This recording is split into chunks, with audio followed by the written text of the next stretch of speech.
Assalamualaikum warahmatullahi wabarakatuh. Kaum difabel mempunyai potensi dan menuai prestasi tidak hanya di bidang akademik, tapi juga non akademik. Contohnya di bidang seni budaya. Dan alhamdulillah sekarang kedatangan kawan yang begitu kompeten atau dibilang ahlinya di bidang seni budaya dan juga pengajar di SLB di seni budaya juga. Ya, kita saja perkenalkan Kang Yayat. Kumaha kabarnya Kang? Alhamdulillah. Alhamdulillah. Aduh, Kang Des, saya teh di atas ketinggian itu teh. Di luhur gitu teh, Kang Des. Mobil tadi fokusnya ke sini aja ke kiri nih. Cun gempa kanak gitu. Kayaknya kita tuh berada di 2000 meter di atas ketinggian laut gitu. Wah, nah inilah. Kalau biasanya saya ngobrol-ngobrol sama Kang Yayat, biasanya saya sering bercanda sama Kang Yayat ya, obrolan-obrolan seperti inilah. Gitu kan serius tapi santai, tapi nggak seru juga lah. Jangan terlalu serius ya. Jangan tegang-tegang lah sama Kang Des ya. Ya betul. Apalagi akhir bulan Kang Des. Tenang. Aduh. Ntar pulang dikasih air. Siap. Ini Kang Yayat, menurut Kang Yayat nih, apakah seniman difabel gitu kan sudah memperoleh penghargaan dari pemerintah hasil karya seninya dan juga diikutsertakan secara luas di acara dan kegiatan seni budaya? Gimana menurut Kang Yayat? Oke, baik. Tapi sebelumnya tadi saya akan mengulas sedikit. Sebelumnya mungkin banyak ya, bukan saya aja, Kang Oges juga. Gimana termasuk Kang Oges juga sebetulnya. Ini seniman yang profesional banget. Ini kan ditantangin ke Kang Yayat. Sampai promo juga. Oh, ya. Siap. Sebetulnya banyak juga mungkin ya teman-teman yang lebih berkompeten di bidang seni. Karena banyak juga kan teman-teman yang berkehususan. Itu ada yang tunanetra, tunarungu gitu ya, tunadaksa gitu, dan teman-teman yang lainnya yang mungkin ada yang bergerak juga di bidang berkesenian juga banyak teman-teman yang mungkin karyanya lebih bagus dan lebih profesional. Nah, kita langsung jawab aja pertanyaan dari Kang Oges. Yang pertama tadi mungkin sampai sekarang sih yang jelas mungkin bisa dilihat masih perjuangannya secara individual mungkin ya teman-teman. Khususnya teman-teman di Pebble gitu ya, yang khususnya bergerak di bidang seni gitu ya, karya. Jadi sebetulnya perhatian dari pemerintahnya bisa dikatakan kalau persen mah ya jujur aja ini Mas ya, Kak Wes ya, boleh jujur kan? Harus ada kritik. Betul. Ini supaya ada perubahan lebih baik. Ya, mungkin bisa dikatakan kita belum mempunyai wadah yang bisa bisa diapresiasi untuk kita bisa berkarya di sana. Khususnya wadah yang diberikan secara formal maupun non formal yang diberikan oleh pemerintah. Jadi sampai saat ini teman-teman di Pebble yang khususnya berkarya di bidang kesenian kebanyakan masih berjuang secara individual secara sendiri. Jadi bisa dikatakan perhatiannya memang masih belum dirasakan. Walaupun kalau untuk penghargaan secara individu gitu ya terhadap seniman di Pebble itu sendiri mungkin ada ya, dan bisa dikatakan bukan mungkin ada gitu ya, tapi adanya tidak ada sekedar nasi kotak snack mencoba terima kasih lalu sudahlah gitu. Betul. Hanya sekedar wah bagus gitu ya, sip gitu. Tapi kalau secara manajemen, secara penghargaan, secara wadah yang diberikan untuk bisa teman-teman berkarya, untuk bisa mengapresiasikan karya-karyanya itu memang bisa dikatakan belum ada yang seperti itu ya. Bisa dikatakan kembali lagi tadi saya bukannya mengulang-ulang, emang harus diulang-ulang perjuangan teman-teman di Pebble bergerak di bidang seni, kebanyakan mereka berjuang secara individual masing-masing selama ini gitu seperti itu. Ya, dan saya tahu Kang Yayat tuh kan pernah menjadi delegasi atau wakil seni budaya ya, yang ada sampai dikirim ke Filipina. Nah itu acara apa sih Kang Yayat? Oke. Dulu sebetulnya bukan di Filipina saja waktu itu Kang Oges ya. Itu namanya Inclusive Spotlight, Inclusive Art. Ya, di mana bisa jelasin? Oke. Karena saya mah terpakunya sama Kang Oges. Menawan Kang Oges teh. Ini saya nggak biasa ke kamera. Jadi kira Jadi Spotlight Inclusive Art itu mungkin di sana adalah wadah pertemuan antara seniman di Pebble dengan seniman yang umum. Tapi di sana lebih difokuskan, lebih disorotnya adalah seniman-seniman di Pebble-nya waktu itu. Waktu itu kita itu running di beberapa negara kalau nggak salah itu. Memang pesertanya dari Malaysia, dari Indonesia, dari Filipina, dari Vietnam, dari Jepang gitu, bahkan ada yang juga dari Eropa. Tapi khususnya difokuskan terhadap difabel yang ada di Asia Tenggara. Nah waktu itu perwakilan saya yang dari Bandung itu ada dua kalau guys. Saya dan juga salah satu dosen seni rupa, beliau daksa juga namanya Bapak Maman, dan satu lagi teman saya Rina, beliau seorang penyanyi yang berkaryanya di Jakarta. Beliau Rina itu ya, orang Bandung sih, tapi beliau sudah berdomisili di Jakarta gitu mereka. Jadi waktu itu perwakilan dari Indonesia 3 orang. Ya, waktu itu kita pusatnya awalnya kita stay-nya di Phnom Penh, Kamboja. Di Kamboja. Kenapa nggak ngajak gue ya? Kode teratur. Nah waktu itu ya memang waktu itu perwakilannya jadi ada 3 orang di Indonesia. Di Spotlight Inclusive Art. Jadi pertemuan seniman disabilitas berkolaborasi dengan seniman secara, dan sebetulnya nggak ada perbedaan antara umum dan kita ya, kita juga udah sama umum gitu ya. Jadi bingung ya. Jadi kadang sebetulnya sudahlah entah kan nyakan gitu ya perbedaan-perbedaan seperti itu, karena kita itu semua sama. Ya, kan konsepnya inklusif ya. Nah gitu kan, inklusif seperti itu. Nah kalau ini nih masalah responsibility atau respon dari pemerintah dan masyarakat di Filipina kalau dibandingkan dengan Indonesia seperti apa? Ya, gitu ya. Ini paling seru ya bagian membandingkan. Itu harus, tapi dari kita coba perubahan lebih baik gitu. Kenyataan ya. Seperti mohon maaf kita bukannya menjudge negara kita atau pemerintahan kita belum maksimal ya. Memang dikatakan memang belum maksimal ya. Itu memang harus kita akui sebetulnya gitu. Memang bisa dikatakan jauh, kamu guys. Aku sedih saya. Jadi mungkin kalau dikatakan Filipina perekonomian lebih rendah di Indonesia. Betul. Gitu. Cuman mungkin dari segi penghargaan, perhatian, juga respon yang bisa dikatakan tidak ada membedakan. Jadi bisa dikatakan seniman-seniman teman saya waktu itu yang teman-teman difabel gitu, yang berkarya di dunia seni di luar Indonesia itu, mereka itu sangat bisa bebas mengapresiasi, wadahnya ada, karena bisa dikatakan waktu kemarin itu saya sebagai studi banding juga gitu kalau guys ya, dari segi fasilitas, gedung, aksesibilitas gitu ya. Aksesibilitas, karena yang paling penting itu seniman difabel itu salah satunya diapresiasi dari aksesibilitasnya. Betul. Biar seniman itu bisa berkarya dengan mandiri gitu ya. Kadang di Indonesia ya kalau ngomong lagi bahasa aksesibilitas jadi nyambung kadinya kalau kan.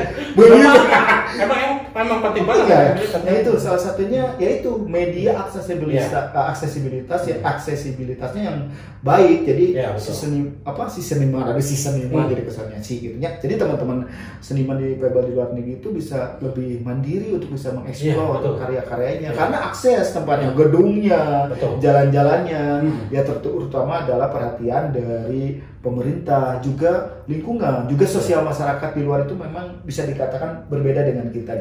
Sudut pandangnya dari mana? Kadang dari kita itu bisa dikatakan ya ini juga kita harus bisa mengenyahkan, bahasa mengenyahkan. Bahasa santai ya.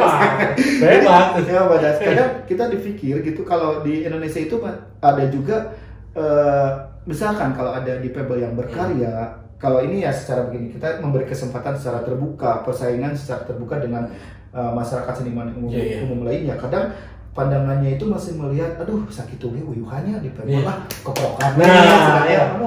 Kadang antara masih charity base masih itu basicnya kesannya tuh charity base kan kita juga tetap ya yang kalau senimannya itu berkarya dia dengan profesional.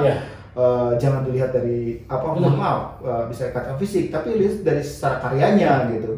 Karena banyak juga teman-teman difabel yang berkaryanya bagus, baik, tapi kesannya karena ini sih udah di difabel ya, jadi kita hargaan gitu ya. Padahal sebetulnya kita itu pengen mengenyahkan gitu. Kalau kita karyanya belum bagus ya itu sebagai pendidikan bagi kita ya, kritik itu kita terima. Tapi kalau ada teman-teman difabel yang karyanya bagus ya sama sudut pandangan, cara pandangnya menghargainya gitu, mengapresiasinya dengan tidak lagi melihat dari siapa yang berkarya gitu. Apalagi kalau untuk masalah lagi kembali ke fisik gitu ya, itu sudah sangat ngajak zaman awal. Gitu harusnya. Dengan kata lain belum mampu gitu kan, atau belum bisa hilang stigma dari Betul. Jadi teman-teman saya juga pernah bilang, gua tuh sekarang lagi stand up comedy, tapi bukan pada ketawa malah pada nangis melihat dengan pendidikan lagi itu sering terjadi no banget ya sering terjadi. Kadang saya lihat itu penonton itu dek seri itu karagoknya ceri kata dek seri kagok setengah ceri kagok gitu. Jadi memang nah ini dia, tapi memang lah mungkin itu tidak bisa dilepaskan karena memang edukasi terhadap masyarakat juga kan memang juga ya tidak seperti membalikan telapak tangan gitu ya. Karena masyarakat itu ada yang masih bukannya awam, mungkin informasi tentang pengetahuan atau pengenalan tentang bagaimana harusnya bersikap kepada saudara kita atau sahabat kita atau teman-teman lingkungan kita yang mempunyai kedisabilitasan itu seperti apa gitu. Karena masih banyak juga yang mohon maaf ya bisa dikatakan pemikiran-pemikiran zaman dulu gitu ya. Kadang gini aja ini mas secara sederhana ya. Ibu-ibu itu kan masih gini, kadang ini mah pengalaman saya, kalau pemikiran bisa dibandingkan seperti ini. Anaknya lagi nangis, ada anaknya lagi nangis, ibu-ibu lagi nyiapin anaknya, saya lewat. Cuman kan jadi pendidikannya yang salah itu terhadapnya, cepet-cepet, ya yang dibikin kasih air, tinggalin. Nah, itu secara tidak langsung dia mendidik anaknya secara tidak langsung supaya takut, kita tidak salah gitu ya. Parah ya. Jadi tapi saya emang di satu sisi dalam hati mah masih ibu pemikiran dengan hubel. Ibu-ibunya masih ada. Kayaknya waktu ya masih muda gitu waktu itu. Nah itu ya. Jadi itu kan pendidikan yang secara tidak langsung bisa dikatakan pendidikan yang salah, kemauan salah. Jadi pada anaknya itu walaupun masih kecil SD tapi kan sudah mulai. Kalau udah terpola kalau melihat kita itu harus takut. Iya benar. Gitu terus teman-teman disabilitas itu jadi panemelehan kalau bisa ya jadi masuk ada ibu yang lewat amit kayak gitu jadi tapi alhamdulillah sih saya lihat karena dari perjuangan dari teman-teman juga karena kan ada teman-teman yang bergerak di bidang seni ada yang bergerak di bidang advokasi juga bergerak di bidang yang lainnya yang bisa mulai sekarang perjuangan mereka itu untuk bisa membuka pola pikir, stigma masyarakat itu terbuka bagaimana cara menghadapi itu juga salah ya, bukan menghadapi, cara berinteraksi dengan teman-teman ya, dengan bersosialisasi agar pandangannya kita itu tidak berbeda, kita itu sama gitu. Dunia sama mau ramai ya. Ini Kang ya, bidang seni budaya atau seniman. Kalau menurut Kang ya di Indonesia bisa nggak menjadi sebagai profesi yang menghasilkan uang atau income? Kalau secara global pasti bisa ya, gitu ya. Kita kalau memidiknya, kalau untuk teman-teman di Pebble juga harusnya bisa gitu ya. Sebetulnya bisa karena kalau dunia major ada dunia mayor gitu, dunia mayor, dunia entertainment gitu ya, dunia televisi, hiburan itu bisa banget gitu untuk dijadikan sebagai mengembangkan untuk menghasilkan karya untuk bisa mandiri untuk bisa membantu kehidupan seperti itu ya. Mana yang benghar orang seniman gitu ya. Cuman memang kalau di Indonesia masih butuh perjuangan yang dalam. Apalagi untuk teman-teman yang di Pebble ya tadi stigma-stigmanya seperti itu gitu. Dan tentunya harus ada peran dari pemerintah. Betul benar. Wadah dan yang wadah juga non difabel gitu yang benar-benar peduli bahwa mereka pun harusnya ikut mengangkat atau mensupport seniman difabel ini agar lebih lagi diperoleh kesempatan gitu. Agar potensi lebih terasa dan menghasilkan karya-karya yang luar biasa gitu. Nah menurut Kang Iyat sejauh mana sih pemerintah dan masyarakat non difabel mensupport atau mendukung difabel ini seniman difabel untuk berkarya gitu? Nah sebetulnya ya itu tadi ya, kalau untuk pemerintah mah dari awal saya tidak katakan mungkin misalkan masih 10% karena kita itu belum ada wadah atau bahkan bisa kalau di keadvokasian begitu ya, belum ada wadah atau undang-undang yang bisa memperkuat gitu ya untuk teman-teman khususnya teman-teman di Pebble yang bergerak di bidang kesenian itu untuk kita lebih kuat spesifik lagi karena kalau untuk secara global ada udah jelas ya peraturan segala macamnya ada, tapi khususnya untuk bukannya kita ingin dikhususkan tapi karena untuk membuka juga pola pikir masyarakat bagaimana terhadap biar menghilangkan stigma-stigma yang tadi, karena kita juga punya hak yang sama gitu ya sebagai warga negara Indonesia untuk bisa mengembangkan agar tersebut bisa mandiri, apalagi bisa untuk mandiri untuk menghidupinya dari bidang berkesenian, Ya, betul. berkarya di bidang seni seperti itu. Nah, untuk sahabat-sahabat seniman sendiri yang bisa dikatakan sahabat-sahabat seniman umum gitu, memang sekarang sudah mulai ada beberapa juga teman-teman seniman atau sanggar-sanggar yang bisa apa menerima atau menghargai, mengapresiasi seniman-seniman difabel seperti itu. Tapi memang belum semua ya. Karena saya lihat ada yang ketakutan seperti takut tersaingi. Ada lucu. Kang Yan kan pernah gabung di salah satu sanggar ya. Betul. Sanggar. Itu yang lucunya seperti apa nih? Itu kita harus jeda. Sanggar umum ya. Gitu. Ya. Dulu yang saya rasakan tahun 2000 tuh stigma masih kuat. Tahun 2000-an ke sana stigma masih kuat. Perlakuan terhadap penyandang disabilitas itu seperti apa. Saya mau masuk sanggar juga di Sirikeun gitu ya.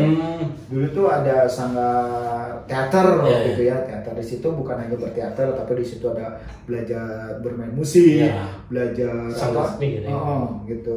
menari dan segala macam. Kadang seniman-senimannya tuh harus ya kan guys, yang umum lah gitu lah, saya memang terbuka curhat gitu ya. Jadi nganggap saya ngiluan teh, saya kesana daftar sampai 3 kali kan guys jujur. Pertama nyuek, padahal seniman itu harusnya universal ya, kata-katanya seni humanis namanya. Harus fleksibel gitu kan. Jadi seniman pun masih memandang sebelah mata gitu ya terhadap teman-teman disabilitas gitu yang mau bikin berkarya gitu. Itu tahun 2000 sih karena masih kuat lah stigmanya. Tapi kalau sekarang itu juga hasil dari perjuangan teman-teman yang lain yang bergerak di bidang advokasi. Mulai terbuka juga, sanggar-sanggar sudah mulai inklusi gitu ya. Karena apalagi kalau kita berbicara inklusi itu tidak hanya untuk sebetulnya luas ya. Aksesibilitas. Semua lah. Semua hak, aspek semua gitu, aspek tidak hanya ke disabilitasan juga, tapi juga inklusi dalam berkarya. Betul nggak Kang Wes ya? Jadi seharusnya terbuka banget gitu. Jadi harapan saya sih memang apalagi di basic lagi secara seniman itu harus berhati humanis. Betul. Karena seni itu universal, bisa diakses oleh semua ya. Mungkin kalau bahasa Inggris mah di papatahan ku ceramah maese, tapi di kusen ibadah gampang asup hate. Sehingga gitu. Soalnya kan ada daya tarik sendiri. Dari seniman itu kan. Kalau misalkan kita pernah mungkin kayaknya juga merasakan kalau kita lagi advokasi, kita lagi rapat apa-apa, sok jenuh gitu kan. Nggak ada tertibu daya namanya. Ini lagi kakak tunggu. Pengen cepat keluar, pengen cepat kopi gitu kan. Cepat beres. Tapi kalau misalkan kalau misalkan seni dijadikan media untuk advokasi atau untuk sosialisasi dan edukasi, itu akan lebih terap. Lebih cepat terap dan ketika kita pulang ada yang disampaikan pesan di otak. Beda ya. Dan cepat nempel lah. Cepat nempel dibandingkan dengan kejenuhan yang terlalu formal sifatnya. Dan kayak podcast ini juga tidak terlalu lokal. Kayak jenuh nonton. Kalau seriusnya, saya bisa aja memanfaatkan secara serius. Tiga dosen kita. Pasti keluarga. Aduh. Nah kan kayaknya terus kan kayaknya juga sebagai pengajar di SLB ya, di salah satu sekolah SLB bidang seni budaya. Nah sebetulnya hal yang paling sulit untuk mengajar di antara murid-murid penyandang disabilitas yang sampai mungkin kaget kayak orang gitu kan capek gitu, dan mungkin juga ada protes atau misalkan dari orang tua murid, ibu kemana perkembangannya gitu kan. Menurut kayak itu seperti apa sih? Terus perlu diluruskan tuh Kang ya? Betul Kang Kes. Saya pernah mengalami 3 tahun pertama saya mengajar, saya juga pada seorang difabel ya menghadapi sahabat-sahabat. Kadang saya itu nggak menganggap murid, saya menganggapnya teman-teman gitu ya, walaupun usianya di bawah saya gitu, biar bisa ngeblending lah gitu. Ngeblending Jadi saya pernah Kang Kes, 3 tahun pertama itu saya pingin berhenti karena saya dulu kan ngajar juga nggak di anak ABK gitu ya, di anak umum juga. Di anak umum saya ngajar semester ini kalau kita bikin LVP, bikin silabus pasti beres lancar. Semester pertama, semester 1 misalkan anak ini harus, kalau di gamelan anak ini harus bisa nakal sarwan, beres nakal sarwan. Tapi kalau di ABK enggak. Kadang LVP kudu semester jadi LVP-nya 3 tahun. Itu bisa bukan kesabaran. Iya sama gitu. Kadang saya itu ini awal-awal pertama ya. Kadang saya itu jadi malu sendiri. Saya Iya. bilang ke kepala sekolah, Pak, saya udah mengundurkan diri aja ya. Takutnya saya malu nih, anak-anak nggak ada perkembangan. Nah itu, tapi kepala sekolah berbeda gitu. Kang Yayat biasa ngajar di umumnya. Ini pengalaman juga Iya, ya iya. terbuka. Dulu ya, ini kan di ABK. Masa Kang Yayat juga nggak berkaca katanya gitu. Ya. Saya pebel gitu Iya, ya. iya. Gitu. Dan saya waktu awal dulu memang kan saya berpikirnya ngajarnya di sekolah itu hanya daksa. Kalau daksa itu kan kalau secara kognitif pemikiran kan normal ya, maksudnya mohon maaf, bisa mengikuti pelajaran yang disampaikan secara baik. Tapi bukan hambatan, tapi masalahnya terbentur dengan masalah fisik gitu, itu tidak akan menjadi masalah. Ternyata pas saya hadapi kan nggak hanya daksa, ada dari autis, CV, cerebral palsy, grahita dan macam-macam ya teman-teman. Ada macam-macam lah ya teman-teman. Ya betul.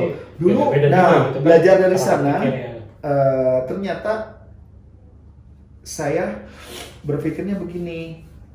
Saya harus bisa membuat, karena dulu kan saya RPP silabusnya saklek gitu ya. Nah itu juga belajar dari sana 3 tahun awal saya ingin menyerah.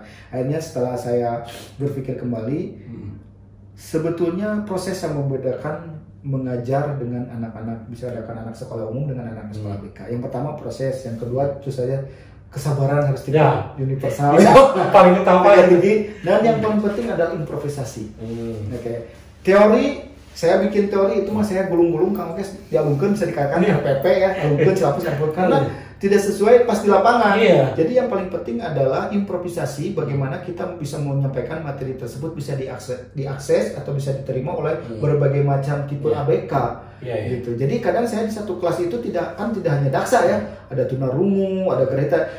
Dalam satu kelas saya harus bisa mengimprovisasi atau membuat suatu modul atau tipe cara pembelajaran dalam satu kelas, tapi semua bisa diakses oleh teman-teman ABK. Dan bisa dikatakan itu harus pandai-pandainya pengajar juga. Gitu kan, tidak bisa ada SOP gitu kan. Seperti itu. Akhirnya saya tidak terpatok dengan yang namanya RPP.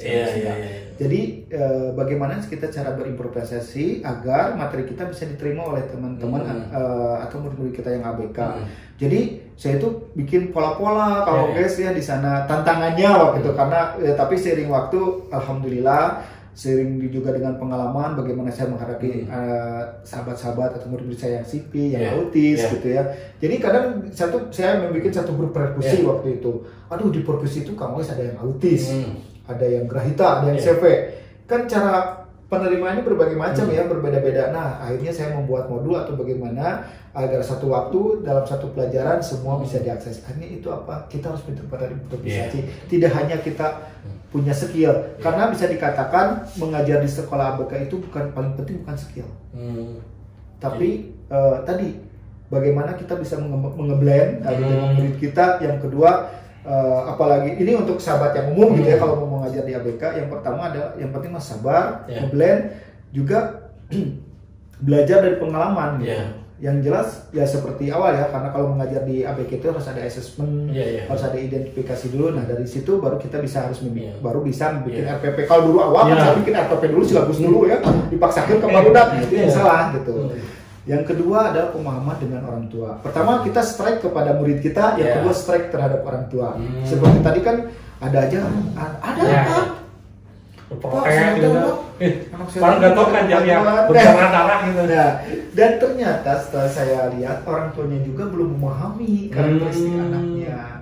Kadang ada anaknya itu sebetulnya anak anak autis, menurut saya itu bagusnya di seni rupa, tapi orang tuanya memaksakan pengen beli musik. Nah itu juga kita harus bisa mengedukasi juga terhadap orang tuanya, karena tidak semua anak ABK itu bisa atau bakatnya berkesenian itu. Mereka juga punya rasa kalau guys, kan mohon maaf. Berarti banyak juga orang tua yang menganggapnya diplot gitu ya ABK-nya. Anak saya mah ini grahita kayaknya apa Pak, kenyanyi aja. Karena kan grahita itu lebih respon terhadap nyanyian gitu ya, atau tarian atau musik gitu. Ternyata ada anak grahita juga yang seneng dirupa gitu, bikin patung-patung gitu ya. Sama aja kan pada umumnya gitu. Nah, ternyata orang tua juga di sini juga harus memahami karakteristik anak seperti itu. Tidak bisa kita menyamakan, karena kalau grup orang tua kan kebanyakan misalkan ada grup Grahita, mereka berkumpul lagi bikin komunitas Grahita, di mana komunitas Grahita itu lebih senang terhadap musik, terhadap tarian. Jadi orang tuanya itu terpatok ke sana. Nah, berarti ini pengalaman saya. Gitu. Gitu. Tapi tidak melihat dari potensi yang dimiliki oleh anaknya. Sampai dimarahin anaknya gitu. Ini mah curhat ya. Tenang kali. Ya, apa-apa. Bagus ya. Jadi sosialisasi. Pertama blend terhadap, kalau sebagai pengajar, blend terhadap anak, strike terhadap anak, kedua strike terhadap orang tua. Jadi kita juga harus mengedukasi orang tua, karena banyak juga masalah pendidikan ABK juga adalah masalahnya dengan pemahaman orang tua atau keluarga terhadap ABK-nya memaksakan. Padahal anak itu bisa berkembang di rupanya anak orang tuanya dipaksakan harus bisa nari. Nah itu juga salah. Kita harus berikan juga pemahaman kepada betul, anaknya. salah satunya kan. itu. Karena kalau nggak seperti itu kacanya juga anak dipaksakan. Gitu. Dulu kan saya sempatnya awal yang 3 tahun itu mau nyerah, selain anaknya, aduh nggak ada kemajuan juga orang tua yang banyak protes terhadap saya. Akhirnya saya balikan. Ternyata setelah saya pelajari, saya lihat ternyata banyak juga orang tua yang belum mengerti bagaimana menghadapi ABK. Perlakuan juga, apalagi perlakuannya tidak hanya dari lingkungan yang mendiskriminalisasi, diskriminalisasi gitu, karena dari pihak keluarga pun banyak. Jadi pertama belum memahami, kedua ada yang masih, ya mohon maaf ya, ada masih keluarga yang sebetulnya anak itu bisa dikatakan sama sebetulnya, tapi menjadi benar-benar ABK yang nambleng gitu, nambleng karena keluarganya juga. Anaknya harusnya bersosialisasi, disebut ke bahasa Inggris namanya, itu mah gampang lah kan gitu ya. Mudah-mudahan untuk setelah nonton ini anak orang tua lebih memahami. Memahami. Lebih lagi bisa memberikan kepercayaan kepada anaknya. Walaupun itu anak berkebutuhan khusus. Karena siapa lagi kalau tidak dengan keluarga, betul ya? Awal perjuangan lebih keras kan di dunia luar, tapi yang pemahaman lebih kuat, memberikan dukungan yang kuat, support yang kuat itu awal dari keluarga sendiri. Kalau dari keluarga sendiri pemahamannya belum mengerti, jadi meminderkan anaknya juga gitu. Sebetulnya itu yang sangat saya sedih gitu ya, karena semua anak itu berhak berkarya, berhak bersosialisasi, berhak belajar seperti itu. Ini kaget kalau yang kepo ya. Kalau ada kepo ya, biasanya kan boleh dikatakan cara mengajar atau kayaknya belum mengajar selama ini lebih perjuangannya bisa 10 kali lipat, bahkan beratus kali lipat gitu kan ya. Nah, kalau dilihat dari gaji atau honor sama nggak dengan sekolah umum? Itu kan sebetulnya resikonya juga semakin besar kan gitu kan. Betul. Sebetulnya kalau dibandingkan dengan uang sangat jauh sekali ya Kang Gus ya. Khususnya mungkin saya sendiri juga, mungkin untuk guru-guru yang mengajar di Perbal itu, mereka itu sangat bisa dikatakan luar biasa. Nah ini ada perhatian dari pemerintah dan juga orang tua ya, jangan sekedar menyalahkan, jangan sekedar protes gitu. Betul. Kadang perjuangannya itu kalau mengajar, ya tadi katakan saya kalau ngajar di umum RPP yang harusnya 1 semester beres gitu ya, ya maksudnya bisa diakses sama muridnya, tapi kan kalau untuk yang di ABK sampai bertahun-tahun, efeknya apa ya, gurunya harus bersabar, terus perjuangannya lebih berat gitu ya. Ya sebetulnya perhatian memang terhadap guru yang khususnya yang mengajar di sekolah berkebutuhan khusus, sekarang memang perhatiannya sudah lumayan gitu ya. Tapi kalau dibandingkan masih jauh lah gitu. Bagus ya. Cepat, seenggaknya masih ada harapan. Seperti itu.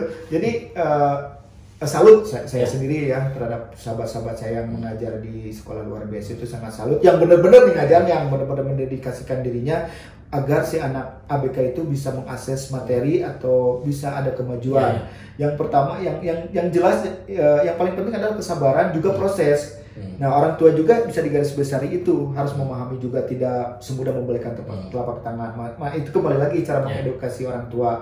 Kadang budak itu putra kita yang bisa nari, itu bisa wae gitu, bukan tidak bisa, itu prosesnya harus sabar. Itu kembali ke orang tua.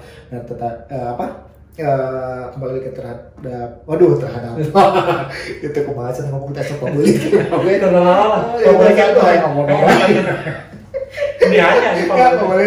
kembali lagi terhadap kembali lagi ke pertanyaan kamu tadi, ya memang sih belum ya, kalau masih dibandingkan dengan itu berbandingnya belum ya. kalau dibandingkan dengan uang mawar sangat jauh sekali. Nah, menurut Kang Arya nih ya, apa yang harus dilakukan oleh pemerintah mengenai seni budaya ini?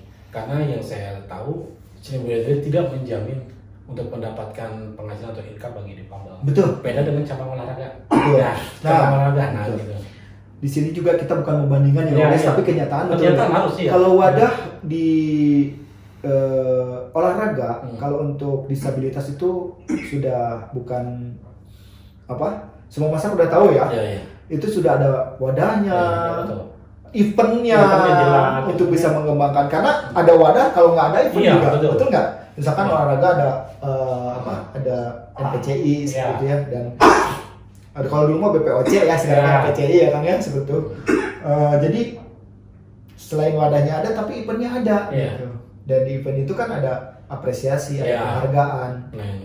Baik secara materi dan non materi ya, sudah jelas. Tapi kalau untuk dirinya tadi, untuk di seni budaya harapannya untuk pemerintah ada. Iya, kalau secara to the point atau ya ini kalau secara udah lah.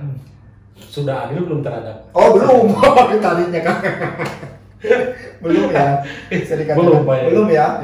Makanya belum adilnya kenapa ya, tadi belum ada wadahnya, eventnya seperti apa, biar bisa dimanajemen dengan baik, biar teman-teman disabilitas yang berkarya di bidang seni itu ya tadi bisa hidup mandiri dari hasil karya seninya. Karena selama ini perjuangan teman-teman disabilitas yang bergerak atau bergelut di dunia seni masih secara perjuangan secara individual gitu. Kalau dukungan dari pemerintah bisa dikatakan masih belum belum berasa kan. Saya juga merasakan kalau untuk seninya hanya sekedar punten ya Kang ya, perhatiannya hanya sekedar sekali atau sebenarnya hanya ekstra ada itu kayak mumpung kalau ada aksesibilitas. Nah itu juga aksesibilitasnya nggak diperhatikan. Jadi yang berarti menurut kayaknya yang paling penting juga yang diperhatikan untuk mengikut sertakan difabel itu aksesibilitas. Aksesibilitas, pertama gedung-gedung kesenian, sanggar-sanggar kesenian yang harus mulai juga, karena bukan hanya sekolah yang harus inklusif menurut saya. Gedung kesenian, sanggar-sanggar, mereka harus mulai terbuka atau membuka murid-murid, khususnya untuk adik-adik kita ya, ABK, untuk mereka menari segala itu untuk memulai menghilangkan segala macam stigma untuk masyarakat umum nih yang difabel atau pemerintahan gitu kan, bila mengikut sertakan, ayo cobalah untuk menyediakan aksesibilitas atau setidaknya untuk diskusi dulu, atau misalkan merencanakan dulu bagaimana sih sebenarnya yang memberikan kemudahan di seni budaya gitu kan dalam event suatu acara gitu. Jadi jangan langsung berlihat punten, tong langsung meninggalkan fisik. Mau bisa. Stipa mau bisa. Kebanyakan mungkin kalau di masyarakat secara umum kadang mau bisa gitu nari, wah bisa. Nah itu puntennya hilangkan lah pemikiran seperti itu ya. Harus dihilangkan. Kalau ada anak ABK yang mau mengikuti sanggar tersebut, jangan banyak KTBLC macam-macam. Biarkan mereka ikut belajar, biarkan mereka berapresiasi secara kemampuan anak sendiri. Karena mengekspresikan anak-anak itu berekspresi itu betul. Anak-anak umum juga berekspresinya kan beda-beda ya. Termasuk juga anak-anak ABK. Tapi berikan mereka kesempatan untuk bisa berkarya. Kalau belum apa-apa tidak diberi kesempatan, bagaimana bisa berkarya? Dan seni juga merupakan media untuk terapi ya. Betul. Nah, salah satunya visi saya juga mengajar di sekolah luar biasa, di sekolah ABK itu seni itu sebagai media terapi. Selain untuk mengembangkan potensi anak didik, tapi sebagai media terapi. Kalau dulu awal yang 3 tahun lagi kembali lagi ya, dulu saya mau menyerah seperti itu dulu, karena saya dulu pola pikirnya sama, mengajarnya harus sama seperti umum. Nah, ternyata itu salah besar. Akhirnya ngefeknya ke saya. Efeknya saya ada penyerah gitu kalau saya. Ternyata itu. Tapi karena itu jadi saya belajar. Jadi media pembelajaran terhadap seni terhadap anak-anak ABK harus digarisbawahi. Media sebagai terapi, media seni sebagai media terapi. Kalau anak itu bisa melakukan materi apa yang kita sampaikan, anggap itu bonus. Biar dia tidak stres gitu ya. Tapi dalam artian ini juga menganggapnya seperti itu, bukan. Artian biar kita bisa mencari bagaimana cara kita berimprovisasi menyampaikan materi yang bisa diakses oleh anak-anak berkumpul. Jadi pertama mungkin kamu katanya Kang Ian, kalau pengajian itu kalau menurut lagu tuh jangan menyerah. Desapit. Padahal pengen sebenarnya pengen banyak yang lagi didiskusikan, pengen sampai detail, tapi waktu juga yang membuat kita harus kembali ke habitatnya. Tapi insya Allah mudah-mudahan untuk lain kali Kang Yat, kita akan mengupas tuntas lebih lagi ya tentang ini, karena masih banyak juga kritikan-kritikan yang ingin disampaikan kepada sebetulnya lebih tajam gitu ya. Saya juga segini teh masih kena simpen. Makanya kita tahan dulu. Pokoknya tunggu episode selanjutnya bersama Kang Yayat ya. Seperti itu bisa. Saya juga mungkin menyampaikannya bisa dikatakan gancang tepuguh, bisa dikatakannya karena lebih santai seperti ini biar Oke. Sebelum menutup ini Kang Yayat, apa harapan Kang yang disampaikan ya tadi lah pemerintah paling utama itu dalam seni budaya seperti tadi ya, biar kita mengerucut dari apa pembicaraan kita tadi. Pertama adalah memberikan masalah aksesibilitas, memberikan wadah untuk bisa mengembangkan seniman-seniman disabilitas untuk bisa berkarya khususnya di dunia seni dan bisa menghasilkan sesuatu untuk di PBL tersebut menjadi lebih mandiri. Yang jelas tadi wadah. Harapan saya wadah selain wadah juga eventnya juga harus diadakan. Eventnya sebagai nanti event yang bisa menghasilkan sesuatu, yang bisa mengapresiasi, menghargai materi atau non materi juga ya nggak jauh seperti layaknya seperti olahraga. Kalau sisirikan mah ya bisa aja sisirikannya. Kalau olahraga udah pasti udah jelas ya eventnya ada segala macam. Ya harapannya juga di sini seperti itu. Kalau kita bandingkan dengan luar negeri juga eventnya ada loh, Kang guys. Event wadahnya ada, eventnya juga ada. Nah seperti itu kan jadi teman-teman seniman disabilitas juga jadi termotivasi ya. Dan tidak bingung gitu kan karyanya itu sebenarnya untuk apa? Untuk kemana gitu kan? Tapi kalau misalkan event ada misalkan betul-betul acara yang jelas yang pasti, jadi lebih semangat lagi kata kayak betul kita berkarya gitu, bisa berkarya lebih semangat lagi. Jadi eventnya jelas gitu kan, wadahnya jelas, eventnya jelas. Seperti halnya seperti olahraga. Nah itu kembali lagi bisa dikatakan kenapa masih disebutkan individual, ya itu masih perjuangannya masing-masing karena seperti itu adanya. Ya mudah-mudahan ada mungkin dari pemerintah yang nonton ya, atau warga disebut Pak khususnya sama juga karena ini bukan tantangan untuk pemerintah sebenarnya. Betul. Kewajiban karena hak asasi termasuk human. Oke Kang Yat, terima kasih banget atas pembicaraan Kang Yat tadi. Sangat menarik banget ya nih. Gila tadi lah membuat mata jadi melek dari tadi kan tuh. Punten bisa saya juga mungkin tata baca. Tata titik bahasanya Kang guys ya. Kan ini kan santai ya Kang. Kalau di Pabel Bandel gitu kan. Di Pabel Bandel itu tata bahasa itu karena mungkin yang nonton gini ya guys. Terus kalian ngomong ngawal. Oke, dengan seru pisan dan maaf saya harus menutup podcast ini. Lain kali insya Allah ada episode berikutnya kayaknya. Amin. Ya semoga juga kawan-kawan disabilitas yang non disabilitas dan juga pemerintahan mampu bersinergi bersama kita dari seni budaya untuk membuat event, membuat wadah kata kayaknya, dan juga menginklusikan apapun yang berkaitan dengan difabel dan non-difabel itu sudah pasti gitu. Oke. Wassalamualaikum warahmatullahi wabarakatuh. Waalaikumsalam.